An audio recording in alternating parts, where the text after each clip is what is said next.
بسم الله الرحمن الرحيم. اللهم صل وسلم دائما أبدا على حبيبك خير الخلق كلهم. اللهم صل على محمد النبي الأمي وعلى آله وسلم تسليما. عن أوس بن شرحبيل رضي الله عنه أنه سمع رسول الله صلى الله عليه وسلم قال: من مشى مع ظالم ليقضية وهو يعلم أنه ظالم فقد خرج من الإسلام. عن أبي سعيد الخدري رضي الله عنه عن النبي صلى الله عليه وسلم قال: أفضل الجهاد كلمة حق كلمة عدل عند سلطان جائر.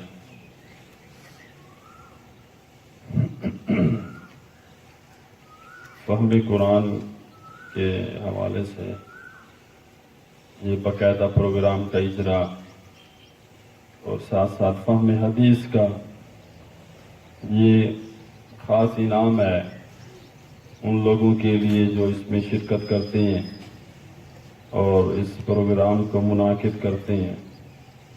اللہ تعالیٰ سب کا آنا، بیٹھنا، سننا اور اس نقل و حرکت کو اپنی بارگاہ میں قبول فرمائے.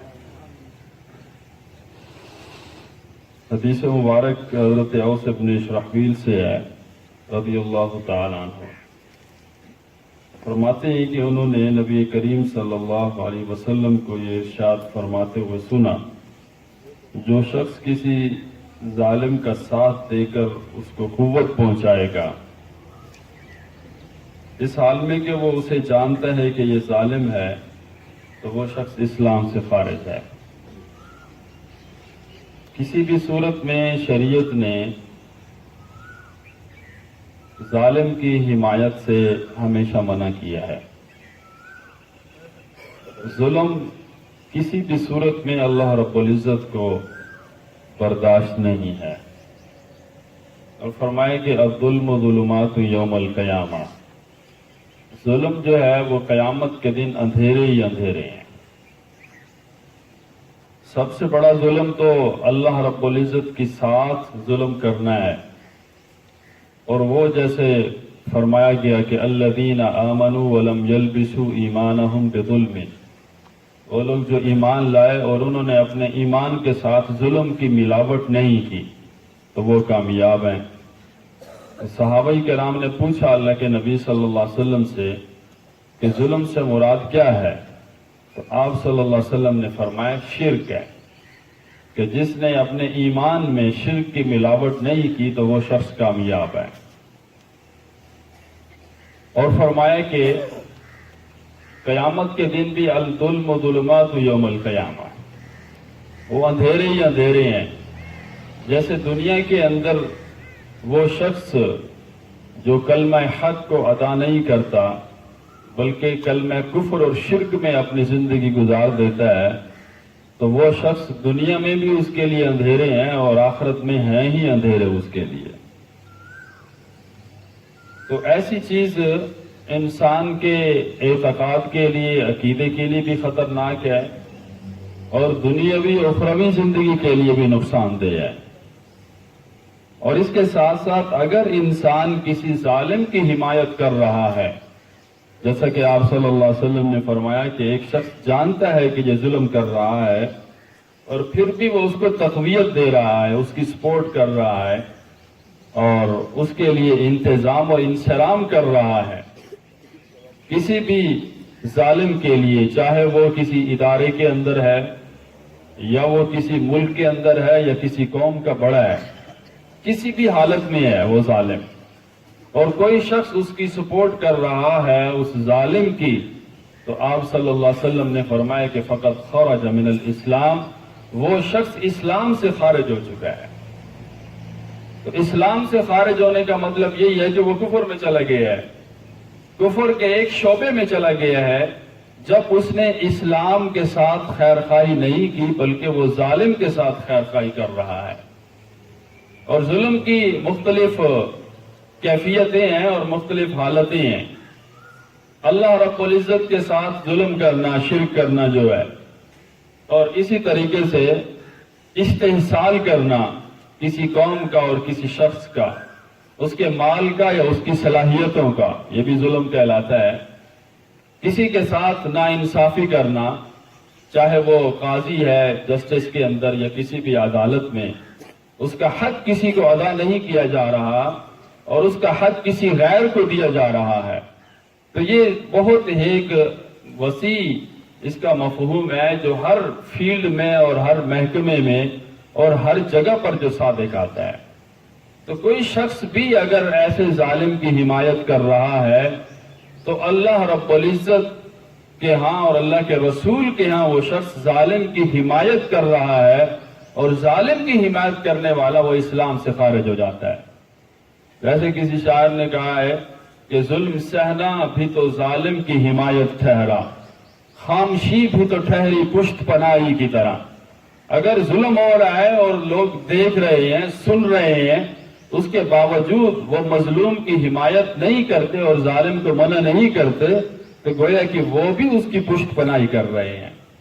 اور ایسے حالات میں، ایسے واقعات میں ضروری ہو جاتا ہے کلمہ حق کہنا، اور اس لیے آپ صلی اللہ علیہ وسلم نے فرمایا کہ افضل الجہاد کلمۃ عدل عند سلطان جائر، سب سے افضل جہاد ہے یہ۔ بہت سے شعبے ہیں جس میں مال کے ساتھ جہاد کرنا، اپنے نفس کے خلاف جہاد کرنا، اپنی جان کے ساتھ جہاد کرنا، اپنی جان اور مال کی قربانی دینا، اپنے نفسانی خواہشات کو ایک طرف رکھ دینا، جو ہے یہ ساری جہاد کی قسمیں ہیں، یہ سب فضیلت والے ہیں جہاد، لیکن فرمائیں کہ افضل جہاد یہ ہے۔ افضل کا معنی یہی ہوتا ہے کہ جو دوسروں کی بنسبت سب سے بہتر ہو، یہ کام بھی بہتر ہے، یہ بھی جہاد فضیلت والا ہے، یہ جہاد بھی فضیلت والا ہے، یہ بھی فضیلت والا ہے۔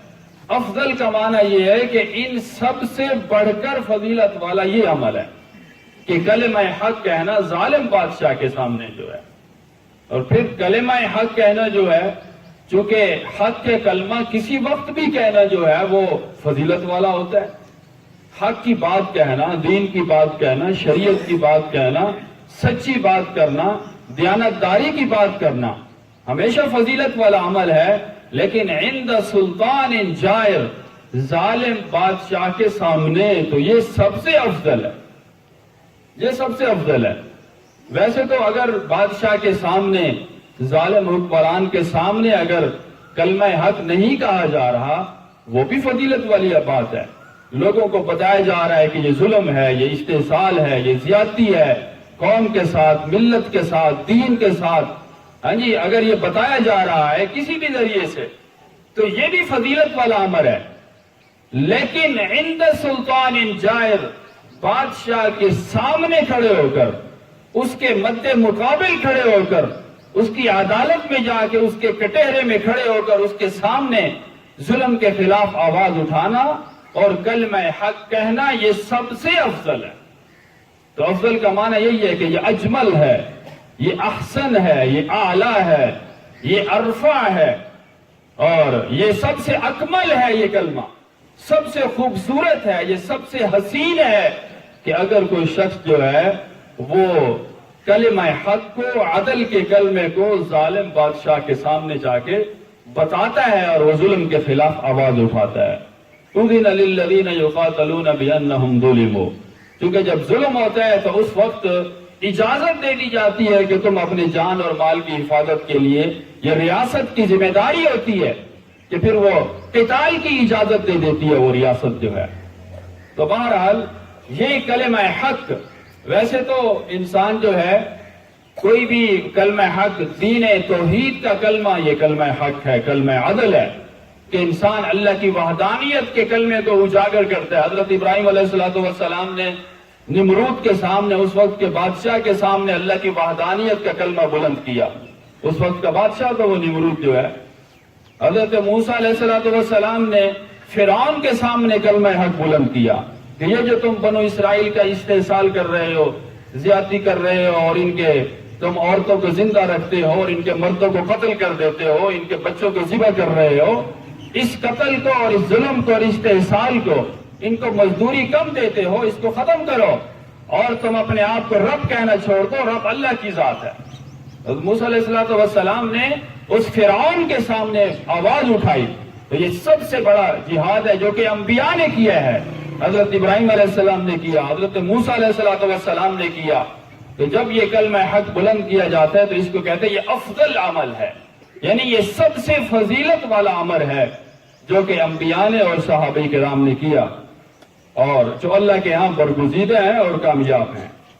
اور اسی طرح اس کے علاوہ جو ہے کلمہ حق کی بلندی جو ہے کہ ظلم کے خلاف اور ظالم کے سامنے آواز اٹھانا جو ہے ہمیشہ اس کی تائید کی گئی ہے۔ یہاں تک کہ اگر ہم دیکھتے ہیں، اگر اس میں ویسے تو 4 صورتیں بن جاتی ہیں دیکھا جائے تو، کلمہ حق ہو اور عادل بادشاہ ہو، اس کے سامنے کلمہ حق کہا جائے تو سونے پہ سہاگا۔ بادشاہ بھی عادل ہے اور کلمہ حق اس کو بتایا جا رہا ہے تو بہت بڑی بات ہے۔ اور کلمہ باطل ہے، بادشاہ عادل ہے، یہ بڑے نقصان کی بات ہے کہ اگر اس کے وزیر اور مشیر اس کو کلمہ باطل بتا رہے ہیں، غلط مشورے دے رہے ہیں، اور بادشاہ عادل ہے تو فساد پھیل جائے گا۔ اس کے وزیر و مشیر، اس کو مشورہ دینے والے اور اس کو کلمہ سکھانے والے، قانون بتلانے والے غلط لوگ ہیں، بادشاہ اگرچہ عادل ہے فساد برپا ہو جائے گا۔ اور تیسری صورت یہ ہے کہ کلمہ حق ہو اور بادشاہ ظالم ہو، تو اس کو کہا گیا ہے کہ یہ افضل جہاد ہے۔ ویسے تو اگر دیکھا جائے کلمہ حق کہنا عادل کے سامنے تو اس کی جو برکات اور ثمرات ہیں یہ تو بہت بڑی بات ہے۔ آپ صلی اللہ علیہ وسلم جب مکہ فتح ہوا ہے، آپ مکہ میں تشریف لے آئے، مختلف راستوں سے صحابہ کرام تشریف لا رہے ہیں مکہ میں اور حرم میں جو ہے۔ آپ صلی اللہ علیہ وسلم جب تشریف لائے، حضرت عمر رضی اللہ تعالیٰ عنہ فرماتے ہیں کہ میں نے دیکھا کہ ابو سفیان جو ہے اس نے 2 تلواریں اٹھائی ہوئی ہیں، وقد تجاوز صدره عن لحيته، اس کا سینہ اس کی داڑھی سے آگے نکلا ہوا ہے غصے سے۔ وقد رأيت حنقه وكرهه لرسول اللہ صلی اللہ علیہ وسلم، میں نے اس کی نفرت اور اس کی جو ہے کراہت میں نے دیکھی اس کے چہرے پر اللہ کے نبی صلی اللہ علیہ وسلم کے بارے میں۔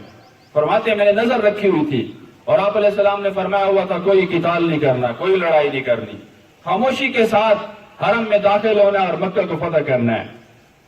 تو آپ صلی اللہ علیہ وسلم نے جب یہ منظر دیکھا، چھتوں پر لوگ چڑھے ہوئے ہیں کفار قریش، ابو سفیان کے پیچھے بھی ایک لشکر ہے پورا قریش کا جو ہے کھڑا ہوا ہے، تو یہ اجازت دے تو اب ہم جو ہے قتال شروع کر دیں، لڑائی جھگڑا شروع کر دیں۔ اب صحابہ کرام کا مجمع بھی ساتھ ساتھ جمع ہو رہا ہے اور ہر طرف سے آ رہے ہیں، اور آپ صلی اللہ علیہ وسلم تشریف لے حرم میں پہنچ چکے ہیں۔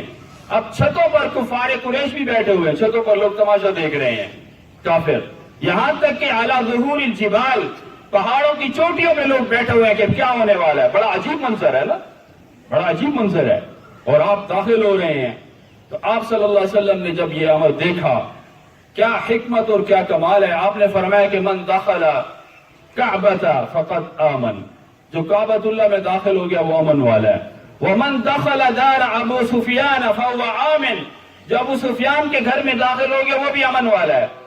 ابو سفیان نے جب یہ بات سنی تو حدیث میں آتا اس کی تلواریں اس نے نیچے کر دی، وقت تراجع، ان کو پیچھے کر لیا تلواروں کو۔ اور حضرت عباس آپ کے چچا وہ فرماتے وکنت علی یساری، میں بائیں طرف کھڑا ہوا تھا، تو ابو سفیان نے میری طرف دیکھا اور مجھے کہا اسمعت ووعیت، آپ نے سنا ہے اور سمجھا ہے یہ آپ کے نبی کیا کہہ رہے ہیں؟ حضرت عباس نے کہا بالکل میں نے سمجھا اور سنا ہے۔ انہوں نے کہا ان کا کیا مطلب ہے، ابو سفیان سے کون مراد ہے؟ انہوں نے کہا ابو سفیان آپ کے علاوہ کوئی بھی نہیں ہے اس یہاں پہ، اور آپ کے علاوہ کسی کی کنیت نہیں ہے، وہ آپ سے کہہ رہے ہیں۔ انہیں کہا یہ اسلام ایسی بات کی جو ہے ترغیب دیتا ہے اور ایسا عمل ہے۔ تو حضرت عباس نے کہا وَأَنَّ النَّبِيَّ صلی اللہ علیہ وسلم يُنزِلُ النَّاسَ مَنَازِلَهُمْ، اللہ کے نبی صلی اللہ علیہ وسلم لوگوں کو ان کے مرتبے کے مطابق عزت اور شان عطا کرتے ہیں۔ اس نے کہا اچھا لو اقبلت علیہ فهو يقبلنی، اگر میں اسلام قبول کروں یہ قبول کر لیں گے میرا اسلام؟ حضرت عباس نے فرمایا بالکل قبول کر لیں گے۔ وقد حذرت وقد قتلت اصحابہ، میں نے ان کو گھروں سے بھگایا، ان کے صحابہ کو قتل کیا، یہ پھر بھی میرے ایمان کو قبول کر لیں گے؟ حضرت عباس نے کہا بالکل ضرور قبول کریں گے، آپ اپنے ایمان کو پیش کرو، اگر قبول کر لیتے ہیں تو ٹھیک ہے، اور اگر قبول نہیں کرتے تو پھر آپ نے یہ کہنا ہے کہ تاللہ لقد آثرک اللہ علینا، ہاں جی، بلکہ یہ کہا کہ اے ابو سفیان آپ نے یہ کہنا ہے جیسے یوسف کے بھائیوں نے یوسف علیہ السلام سے کہا تھا۔ وہ کیا کہا تھا یوسف کے بھائیوں نے یوسف علیہ السلام سے؟ فرمایا انہوں نے کہا تھا تاللہ لقد آثرک اللہ علینا وان کنا لخاطئین، کہ خدا کی قسم اللہ نے اے یوسف آپ کو فضیلت عطا کی ہے، ہم واقعتاً غلطی پر تھے۔ اب جب ابو سفیان نے یہ بات سیکھ لی، اب یہ کیا ہے، جب یہ بات سیکھی، یہ کلمہ سیکھا، تو اس وقت اس نے کہا اللہ کے نبی صلی اللہ علیہ وسلم سے کہ اقبل دینی، کہ میرے دین کو قبول کرو، اور میں آپ کے دین کو قبول کرنا چاہتا ہوں، آپ میرے اسلام کو قبول کر لیجئے۔ آپ صلی اللہ علیہ وسلم نے چہرہ دوسری طرف کر لیا۔ حدیث میں آتا ہے ابو سفیان دوسری طرف سے آیا، اس نے دوبارہ کہا کہ میں دین قبول کرنا چاہتا ہوں، آپ نے چہرہ دوسری طرف کیا، یہاں تک کہ ابو سفیان صفا کی پہاڑی پہ چڑھا اور آپ سامنے موجود ہیں۔ اس نے پھر کہا کہ تاللہ یا محمد لقد آثرک اللہ علینا وان کنا لخاطئین، اے محمد صلی اللہ علیہ وسلم اللہ کی قسم اللہ نے آپ کو فضیلت عطا کی ہے، بے شک ہم غلطی پر تھے۔ حدیث میں آتا ہے جب یہ کلمہ ادا ہوا، آپ صلی اللہ علیہ وسلم نے اپنا چہرہ نیچے کر لیا، اپنا چہرہ جھکا دیا، وقد ظرفت عیناہ، اور آنکھوں سے آنسو نکل رہے ہیں۔ پھر آپ نے اپنا چہرہ اٹھایا اور پھر وہ تاریخی کلمہ کہا، فرمایا کہ لا تثریب علیکم اليوم، کہ جیسے یوسف نے اپنے بھائیوں سے کہا تھا کہ تم پر کوئی گرفت نہیں ہے، وانتم الطلقاء، تم سب کے سب آزاد ہو۔ تو یہ وہ کلمہ حق جو حضرت عباس نے سمجھایا حضرت ابو سفیان کو، اور حضرت ابو سفیان نے اللہ کے نبی وہ عادلوں کے عادل کے سامنے جب یہ کلمہ ادا کیا تو کیا ہوا، فوج در فوج لوگ دین اسلام میں داخل ہونے لگے۔ ابو سفیان نے جیسے ایمان قبول کیا، لوگ داخل ہو رہے ہیں، پورے کے پورے قریشی ساتھ ہیں، جماعتیں فوج کے فوج دین میں داخل ہو رہی ہیں۔ لیکن اگر بادشاہ ظالم ہے، اس کے سامنے کلمہ حق ادا کرنا یہ ایسا افضل جہاد ہے جس کی ہر دور میں اور آج کل خصوصی ضرورت ہوتی ہے۔ ایسے حضرت امام احمد بن حنبل رحمہ اللہ کی اگر تاریخ کو دیکھا جائے، حضرت نے معتصم باللہ اس خلیفہ کے دور میں جس نے قرآن مجید کو مخلوق کہنے کا دعویٰ کیا تھا کہ جیسے نعوذ باللہ دوسری مخلوقات ہیں تو یہ قرآن مجید بھی مخلوق ہے، جیسے دوسری مخلوق نے ختم ہو جانا ہے، تباہ ہو جانا ہے، ایسے یہ قرآن مجید بھی ختم ہو جائے گا۔ اس نے یہ نظریہ پیش کیا، حضرت امام احمد بن حنبل رحمہ اللہ ڈٹ گئے، انہوں نے کہا یہ قرآن مجید یہ اللہ کا کلام نفسی ہے اور یہ غیر مخلوق ہے، جیسے اللہ کی ذات خالق ہے، اس کو قدیم ہے، اس نے ختم نہیں ہونا، ایسے ہی اللہ کا کلام بھی قدیم ہے اور اس نے کبھی ختم نہیں ہونا۔ یہ تو کل قیامت کے دن بھی باقی ہوگا، یہ تو جنت میں پڑھا جائے گا، یہ تو اللہ کے نبی صلی اللہ علیہ وسلم جنت میں پڑھیں گے، اللہ رب العزت خود سورہ رحمان کی تلاوت کریں گے، یہ کیسے مخلوق ہو سکتا ہے؟ اور اس پر تو عمل ہوگا کل قیامت کے دن، یوم نقیم الوزن بالقسط، اس کا تو عمل نظر آ رہا ہوگا قیامت کے دن، یہ کیسے مخلوق ہو سکتا ہے؟ تو حضرت امام احمد بن حنبل اس بات پر ڈٹ گئے، ان کو جیل میں ڈالا گیا، یہ کلمہ حق کہا اور اس وقت کے خلیفہ کے اور بادشاہ کے سامنے ڈٹ گئے، ان کو تکلیفیں دی گئی، کوڑے لگائے گئے۔ باقی علماء نے تعویل کی، بہت سے علماء نے تعویل کی کہ کوئی بات نہیں، اپنی جان بچانے کے لیے انسان ایسا کلمہ کہہ بھی دیتا، دل میں یہ ہو کہ یہ جو ہے اللہ کا یہ جو کلام ہے جو ما بین الدفتین، یہ ہمارے جو گدوں کے درمیان ہے، یہ تو مخلوق ہی ہے، یہ تو ختم ہو جاتا ہے۔ تو یہ نیت کر کے اور تعویل کر کے انہوں نے اقرار کر لیا اپنی جان بچانے کے لیے۔ لیکن امام احمد بن حنبل نے ڈٹ گئے اور یہ کہا کہ یہ اللہ کا قرآن غیر مخلوق ہے۔ ان کو تکلیفیں دی گئی، جو زیادتی کی گئی انہوں نے اس کو برداشت کیا، لیکن ایک وقت آیا کہ اللہ رب العزت نے آج تک اس عقیدے کو باقی رکھا ان کی برکتوں سے۔ ہاں جی، اور جب حضرت کی وفات ہوئی ہے 4 لاکھ لوگ امام احمد بن حنبل کے جنازے میں تھے اور 40,000 عیسائیوں نے کلمہ پڑھا تھا حضرت کے جنازے کو دیکھ کر جو ہے۔ تو یہ ہوتا ہے کہ جب کلمہ حق ادا کیا جائے۔ حضرت انس بن مالک حجاج بن یوسف کے سامنے انہوں نے خط لکھا مروان کو کہ یہ گڑبڑ کر رہا ہے حجاج جو ہے، تو حضرت انس کو بلا لیا حجاج نے کہ تم میری شکایتیں کر رہے ہو۔ حضرت انس نے فرمایا کہ اپنے اعمال ٹھیک کر لو، کہ تم جانتے ہو کہ میں نے تمہیں کس لیے بلایا ہے؟ انہوں نے کہا جی میں جانتا ہوں، لیکن تم میرا بال بھی بیکا نہیں کر سکتے. حالانکہ پتا ہے کہ حجاج ہے اور یہ تو کسی کو چھوڑتا ہی نہیں ہے. لیکن حضرت انس بن مالک آپ علیہ السلام کے خادم رہے 10 سال. فرمایا کہ تم میرا کچھ بھی نہیں بگاڑ سکتے. انہوں نے کہا تو مجھے جانتا نہیں ہوں کہ میں تجھے اچھی طرح جانتا ہوں لیکن تم میرا کچھ بھی نہیں بگاڑ سکتا.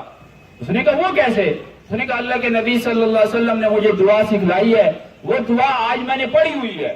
آپ نے یہ دعا سکھائی ہے کہ جب یہ بندہ پڑھ لیتا ہے تو میں کوئی نقصان بھی نہیں پہنچا سکتا. تو حجاج نے جلدی سے کہا اچھا وہ دعا ذرا مجھے بھی بتا دو. فرمایا کہ وہ تو میں آپ جیسے ظالم آدمی کے لیے تھوڑی ہے وہ دعا کہ میں آپ کو سکھا دوں. ڈٹ گئے. اس نے کہا اچھا بہرحال ان کا راستہ چھوڑ دو اور ان کو جانے دو. تو حجاج کے جو سیکورٹی والے تھے وہ کہنے لگے حضرت اتنے دنوں سے آپ ہمیں کہہ رہے ہیں کہ انس کو پکڑ کے لے آؤ, میں اس سے بات کروں گا, آج ہم لے کے آئے ہیں, آپ نے ان کا راستہ ہی چھوڑ دیا, ان کا جانے دو اس کو. تو حجاج نے کہا سچی بات تو یہ ہے کہ جب میں ان کے لیے کوئی غلط ارادہ کرتا تھا, ان کے دائیں اور بائیں کندھے پر 2 شیر بیٹھے ہوئے تھے, وہ مجھے گھورنے لگ جاتے تھے, تو بالآخر میں نے یہ فیصلہ کیا کہ اپنی عدالت سے ان کو واپس بھیجوں. تو ہمیشہ جن لوگوں نے کلمہ حق بلند کیا اللہ رب العزت نے ان کو دنیا اور آخرت کی کامیابی سے سرفراز کیا. دعا کرے کہ اللہ رب العزت ہمیں بھی دین حق پر اور عدل والے کلمے پر, کلمہ حق پر ڈٹ جانے کی اور اس کو عمل میں لے آنے کی اللہ تعالی ہمیں توفیق عطا فرمائے.